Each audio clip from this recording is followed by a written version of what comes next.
अगर नरवीर सिंह ने कहा है कि आईएमटी बनेगी तो कोई भी हालात हो, लोग यदि चाहेंगे तो मैं यहाँ आईएमटी जरूर बनाऊंगा। और सरकार का भी ध्येय है, क्योंकि हमारे लोगों में काबिलियत थी, लेकिन खर्ची पर्ची की कमी होने के बाद, सिफारिश की ना होने के कारण, इसलिए हमारे लोग वंचित रह जाते थे। आज हरियाणा प्रदेश में सबका साथ सबके विकास के तर्ज पर योग्यता के आधार पर नौकरी मिलती है। हमारे बच्चे काबिल हैं, इसलिए सबसे ज्यादा नौकरी हमारे इलाके में मिल रही है। नहीं, मैं तो कोई छेद नहीं कर रहा। पार्टी का विकास की रीति नीति के अनुसार काम करते हैं और सभी ये काम करते हैं। कौन क्या कहता है ये अलग बात। मैं ये मानता हूँ यदि लोग तीसरी बार सरकार बना रहे हैं और दक्षिण हरियाणा से सबसे ज्यादा विधायक देते हैं तो दुबात नहीं हो रही।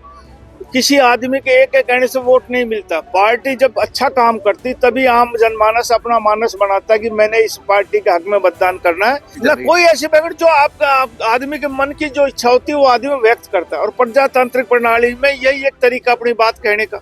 ये पहला एक केस में जिसमें बाप भी सेंटर में मिनिस्टर है और बेटी भी प्रदेश में मंत्री। ऐसा हिंदुस्तान में शायद भारतीय जनता पार्टी में और ना हो।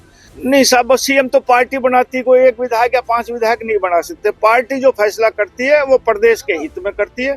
जो पार्टी ने फैसला किया वो उचित है। हमारे अहिरवाल के लोग हमेशा सरकार बनाते रहे, लेकिन जब भी कभी वक्त आता तो लोग, हर बिरादरी का लोग, 36 बिरादरी के अहिरवाल के लोग ये कहते कि भाई सरकार हम बनाते हैं, लेकिन ना हमें रोजगार मिलता है ना विकास मिलता है। क्योंकि जो भी मुख्यमंत्री बनता था वो अपने इलाके में रोजगार और सारे विकास के पैसे एक जिले में या एक विधानसभा में लगाता था। मेरिट के योग्यता के आधार पर नौकरी मिलनी शुरू हुई। और मैं इस मंच के माध्यम से दावे से कह सकता हूं कि 2014 के बाद जितनी भर्ती हुई, रिकॉर्ड उठा के देख लो आप, सबसे ज्यादा रेवाड़ी और नारनौल जिलों की हर भर्ती में योग्यता के आधार पर नौकरी मिली, सबसे ज्यादा। ये एक आईएमटी से आपका एहसान ना उतरेगा। जो कुछ नरवीर सिंह कर सकता है जड़ सड़क पहुंचने के लिए, वो मैं करने का प्रयास करूंगा। तब तक जिंदा रहूंगा, तब तक आपका एहसान नहीं उतर सकते। आज मारुति की वजह से ऑटोमोबाइल लाइन में मारुति और रियल एस्टेट में DL82 आया। इन 2 कंपनियों ने छावनी से गुड़गांव से मिलेनियम सिटी और मिलेनियम सिटी से साइबर सिटी, और अब तो सरकार ने भी इसका नाम गुरुग्राम कर दिया। ये जनवरी का महीना मुख्यमंत्री जी हर वर्ग के लोगों से संपर्क कर रहे हैं, संवाद कर रहे हैं, उनकी मांगे पूछ रहे हैं। और मुझे पूरा विश्वास है कि जितनी मांगे आएंगी उसका 60-70% उस बजट का उस हिस्से पे खर्च होगा जो लोगों ने मांग करी। जनता का पहली बार ऐसा बजट हरियाणा में पेश होने जा रहा है।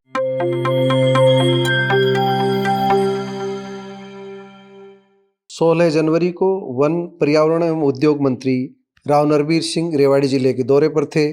सबसे पहले पालावास पहुंचकर हनुमान मंदिर में प्रसाद ग्रहण किया। इसके बाद मुख्य कार्यक्रम उनका खेड़ा आलमपुर गांव में हुआ। यहाँ उन्होंने स्वतंत्रता सेनानी स्वर्गीय श्री लाल चंद यादव के स्मारक का उद्घाटन किया। इसके बाद सिया गांव में पहुंचे और वहां एक गैर सरकारी संस्था की ओर से आयोजित खेजड़ी बचाओ कार्यक्रम में पहुंचकर पर्यावरण का संदेश दिया। लेकिन हम राव नरवीर सिंह के दौरे के राजनीतिक निहितार्थ देखें तो राव नरवीर सिंह बेहद नरम रहे। उन्होंने कोई आक्रामक अंदाज में अपनी बात नहीं कही, लेकिन जब पत्रकारों ने सवाल किए तो जवाब तो उनका देना ही था।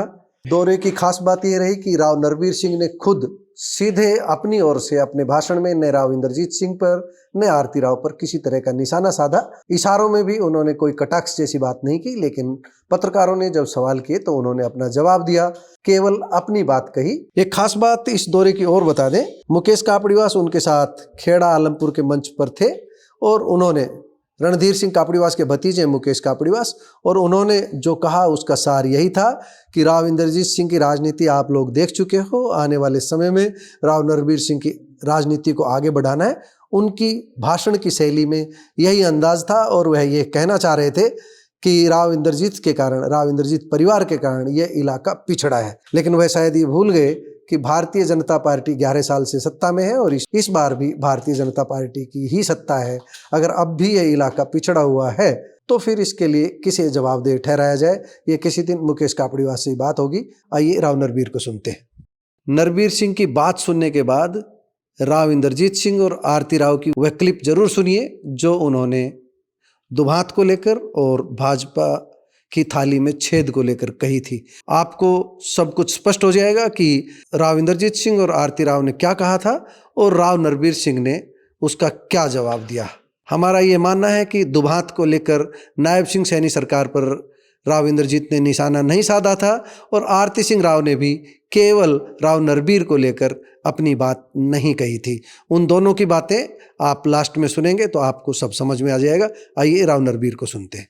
एक आप आईएमटी की आप लगातार बात करते हैं, आज उसी जमीन पर हैं, तो कब तक ये मूर्त रूप ले पाएगा? मैंने कहा कि हमने पोर्टल खोल रखा है, जैसे ही जमीन अपलोड होगी फिर इनसे बातचीत करके कीमत तय करके हम इसको आईएमटी बनाएंगे। और नरबीर सिंह ने कहा है कि आईएमटी बनेगी तो कोई भी हालात हो, लोग यदि चाहेंगे तो मैं यहाँ आईएमटी जरूर बनाऊंगा। और सरकार का भी ध्येय है और हमने घोषणा की थी कि 10 आईएमटी हरियाणा प्रदेश में बसाएंगे, उसमें एक आईएमटी रेवाड़ी जिले में जरूर यहाँ बन रही है, क्योंकि हमारे लोगों में काबिलियत थी लेकिन खर्ची पर्चे की कमी होने के बाद, सिफारिश की ना होने के कारण इसलिए हमारे लोग वंचित रह जाते थे।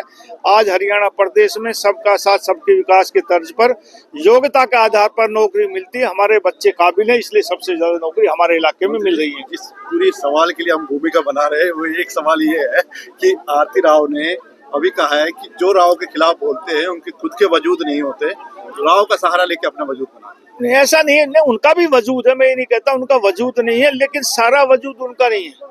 मैं ये कहता हूँ ये भारतीय जनता पार्टी की मेहरबानी है। भारतीय जनता पार्टी का करे हुए विकास के काम इस अहिरवाल में लोगों को वोट दिलवाते हैं। यदि भारतीय जनता पार्टी सरकार इतने काम ना करती तो इतने एमएलए ना बनते। तो इसलिए पार्टी का शुक्रिया अदा करता हूँ जो उन्होंने रीति नीति बनाई, उस हिसाब से लोगों ने, अहिरवाल के लोगों ने खास तौर से प्रसन्न होकर भाजपा जनता पार्टी को वोट दिया। सीधे तौर पर आरोप ये भी लगा कि आप भाजपा की थाली में छेद करने का काम कर रहे हैं, स्वास्थ्य मंत्री ने कहा है। नहीं, मैं तो कोई छेद नहीं कर रहा, पार्टी का विकास की रीति नीति के अनुसार काम करते हैं और सभी ये काम करते हैं। कौन क्या कहता है ये अलग बात है। एक राव इंद्रजीत कहते हैं दुभात अभी भी हो रही है दक्षिण हरियाणा के साथ, हम जितना मदद कर रहे सरकार हम बनाते लेकिन उसके हिसाब से हमें मैं ये मानता हूँ यदि लोग तीसरी बार सरकार बना रहे हैं और दक्षिण हरियाणा से सबसे ज्यादा विधायक देते हैं तो दुभात नहीं हो रही। किसी आदमी के एक कहने से वोट नहीं मिलता। पार्टी जब अच्छा काम करती तभी आम जनमानस अपना मानस बनाता है कि मैंने इस पार्टी के हक में मतदान करना है, और ये भारतीय जनता पार्टी के काम का ही नतीजा है कि तीसरी बार लोगों ने सरकार बनाई। आप एक वरिष्ठ नेता हैं, पूरी जिम्मेदारी के साथ आप सरकार चला रहे हैं, क्या लगता है राव इस तरह के आरोप लगाते क्यों हैं कि दुभात हो रही है? उनको लड़ाई लड़ने की बात करते हैं कि लड़ाई लड़ें, किस तरह की लड़ाई लड़ना चाहते हैं? नहीं, विकास के लिए अपनी बात कहने की लड़ाई, कोई तलवारों की लड़ाई तो है नहीं। प्रजातंत्र में तो अपनी बात कहने की बात होती है। लेकिन मैं ये मानता हूँ कि मुख्यमंत्री मनोहर लाल जी ने भी इस दक्षिण हरियाणा में बहुत काम किया, और नायब सैनी जो मुख्यमंत्री है वो किसी इलाके के साथ पक्षपात नहीं करते।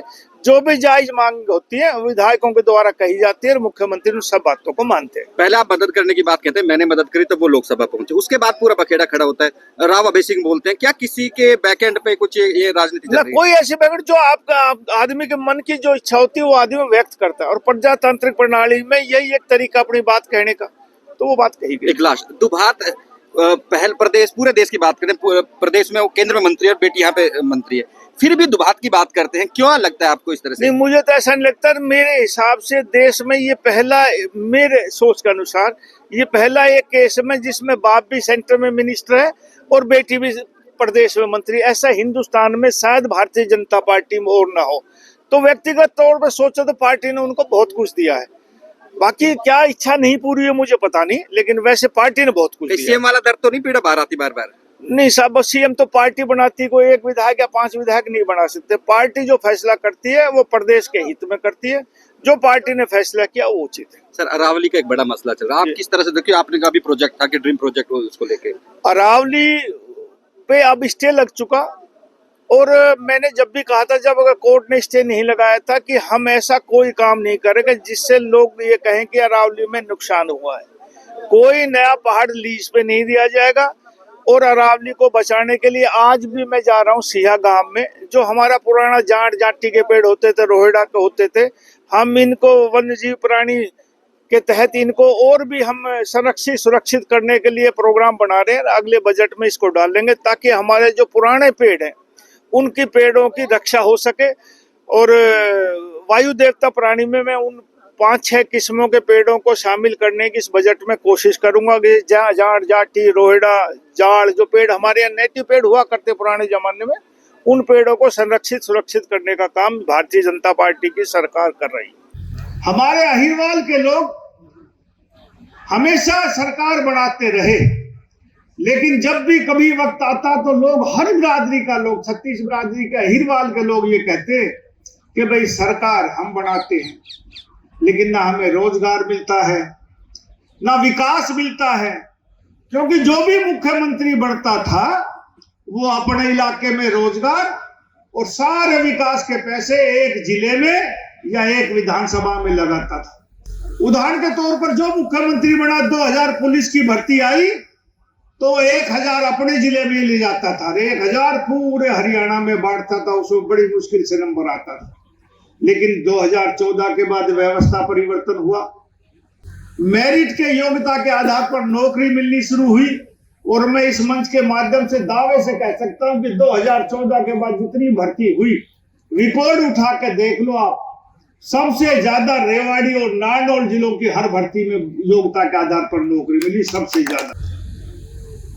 और विकास के मामले में छोटी छोटी चीजों के लिए यहाँ के विधायक, यहाँ के मंत्री मुख्यमंत्री के आगे गिड़गिड़ाते रहते थे कि साहब मेरा छोटा सा काम कर दो। और मैं अपना तजुर्बा बताऊं कि 5 साल छोटे छोटे ट्रांसफरों पे मुख्यमंत्री लड़वाते रहते थे कि एक मास्टर की बदली यहाँ कर दी, दूसरे एमएलए कहने से वहां कर दी, 5 साल इसी चक्कर में निकाल देते थे।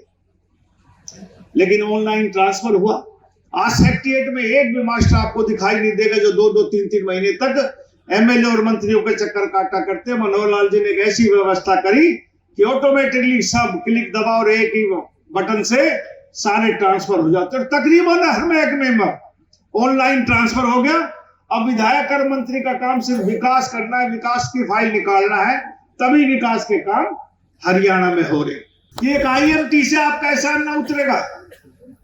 जो कुछ नरवीर सिंह कर सकता है जड़साना पहुंचने के लिए, वो मैं करने का प्रयास करूंगा। तब तक जिंदा रहूंगा, तब तक आपका एहसान नहीं उतर सकते। ठीक है, 26 साल का एक आदमी आया, मुझे तो गांव के नाम भी नहीं पता था, पार्टी की टिकट और मेरे पूर्वजों का नाम, इन 2 ताकतों की वजह से, पार्टी की टिकट और पूर्वजों के नाम की वजह से मुझे यहां से आप लोगों ने विधायक चुन के भेजा। और जिस में हालात में मैंने कोशिश करी, और आज मैं सरकार में मंत्री हूं, तो मेरा ये दायित्व बनता है कि जो कुछ इलाके की बहबूदी के लिए कर सकूं वो करने का प्रयास करता हूं।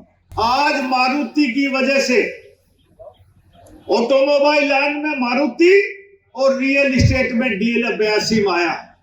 इन 2 कंपनियों ने छावनी से गुड़गांव से मिलेनियम सिटी और मिलेनियम सिटी से साइबर सिटी, और अब तो सरकार ने भी इसका नाम गुरुग्राम कर दिया। सारी व्यवस्थाएं हैं। बहुत से उद्योगपति मुझे मिलते हैं कि साहब हम हरियाणा में उद्योग लगाना चाहते हैं। मैंने कहा लगाओ, लेकिन दिल्ली के नजदीक होने के कारण महंगी जमीन बहुत है, तो सारे इंडस्ट्रियलिस्टों पर 3 खर्चा करते हैं उद्योगपति। एक जमीन के ऊपर, एक मैन्युफैक्चरिंग क्या बोलते सिविल वर्क के ऊपर जो बिल्डिंग बनाते हैं, और एक मशीनरी के ऊपर। साथियों, मशीनरी कहीं दुनिया से लाएगा तो वही कीमत, चाहे वो चेन्नई लाए चाहे वो हरियाणा में लाए, वही कीमत पे आएगी।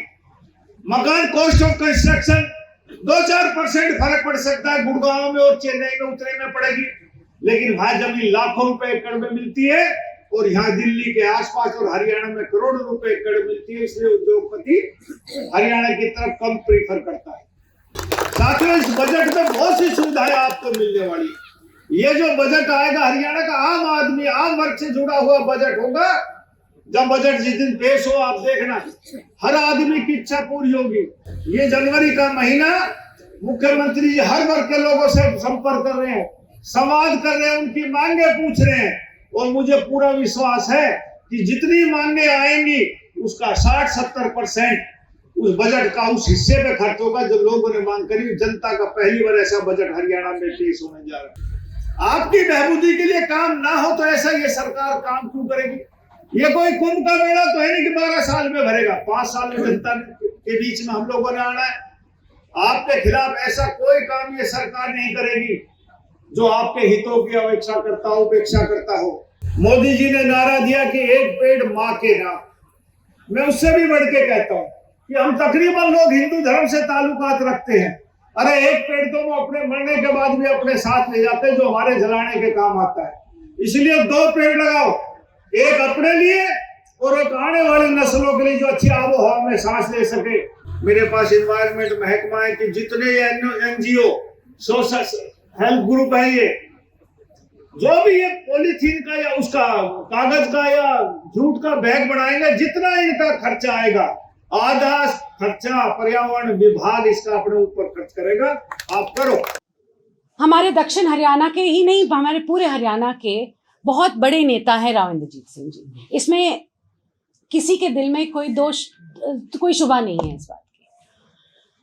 अब राव साहब के वजूद को इनकी जरूरत नहीं है, मगर शायद इनके वजूद को राव साहब की जरूरत है कि उनके बाद में बात ना करके वो कैसे वायरल हो सकते हैं। विरोध करके वो हाईलाइट करना चाहते हैं अपना, वो उनकी प्रॉब्लम है, उनकी मैं तो इतना ही बोलूंगी कि हम भारतीय जनता पार्टी के सैनिक हैं और हम यहाँ भारतीय जनता पार्टी को एकजुट करके हरियाणा में बहुत सालों तक चाहते हैं, और ऐसे लोग आके भारतीय जनता पार्टी को ही नीचे से उनकी ही थाली में छेद कर रहे हैं। क्या कह सकते हैं उस पर। एक कनीना नाम का हल्का हुआ करता था, यहाँ पे बैठे हुए 2-4 आदमी आए हुए भी थे। हरी सिंह वहां से MLA हुआ करते थे। डीलिमिटेशन कमीशन आई, डीलिमिटेशन कमीशन ने हरियाणा की 81 सीट हुआ करती थी जब हरियाणा पंजाब से अलग हुआ। हर एक जिले के अंदर, उस टाइम के जिले के अंदर, हर एक जिले से एक MLA कॉन्स्टिट्यूएंसी बढ़ाई गई, और दुर्भाग्य से एक ही ऐसा हल्का था जहां पर घटाई गई। सब जिलों के अंदर बढ़ाई गई और महेंद्रगढ़ के अंदर कनीना की सीट घटाई गई। इस बात की पीड़ा होती है, मेरे को होती है, मेरे बाप को हुई, मेरे साथियों को हुई। आज की नस्ल को होनी चाहिए कि हमारे साथ ये अगर दुभांत हुआ है तो इसके खिलाफ हम लड़ेंगे।